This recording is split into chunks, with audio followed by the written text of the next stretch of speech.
যদি আপনি এই গল্পটি শোনেন, আশা করি আপনার জীবনে আর কোনো অভিযোগ থাকবে না। হামজা নামের একজন দরিদ্র যুবক ছিল।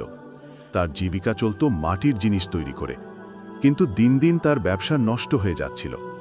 দোকানের চাকা ভাঙা, মাটি নেই, ক্রেতা নেই। প্রতিদিন সে খুব কষ্ট করে রোজগার করত।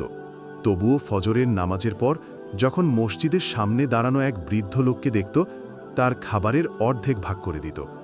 কখনো এক টুকরো রুটি, কখনো মাত্র একটি খেজুর। সে ভাবত, আমার যা আছে তা থেকেও দান করব, হয়তো আল্লাহ খুশি হবেন। একদিন আকাশ ভেঙে বৃষ্টি নামল। ঝড়ে দোকানের কিছু জিনিস ভিজে গেল। পুরো দিনটা দুর্ভাগ্যে ভরা ছিল।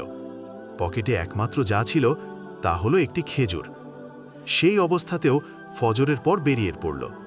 গিয়ে দেখে সেই বৃদ্ধ আগের মতোই দাঁড়িয়ে আছে। হামজা ভিজে জামাকাপড়ে কাঁপতে কাঁপতে সামনে এগিয়ে গেল এবং সেই একটি মাত্র খেজুর বৃদ্ধের হাতে তুলে দিল। বৃদ্ধ এবার মুখে এক মিষ্টি হাসি নিয়ে বললেন, বাবা, আমি প্রকৃতপক্ষে ভিক্ষুক নই। আমি এই শহরের সবচেয়ে বড় মৃৎশিল্পের ক্রেতা। আমি ৩ বছর ধরে তোমার সততা, ধৈর্য এবং দয়ার ব্যবহার দেখে আসছি।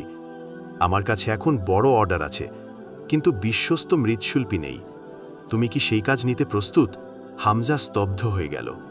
যে মানুষটাকে সে ভিক্ষুক ভেবেছিল, তিনি ছিলেন আল্লাহর পক্ষ থেকে পাঠানো এক পরীক্ষা এবং রহমত। এর পরের কাহিনী ইতিহাস।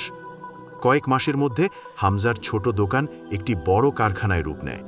তার তৈরি মাটির সামগ্রী দেশের বাইরে রপ্তানি হতে শুরু করে। মানুষ অবাক হয়ে দেখে একটি খেজুরের সদকা কিভাবে এক যুবকের জীবন বদলে দিল। আজও হামজার দোকানের সামনে একটি বোর্ড ঝুলে আছে,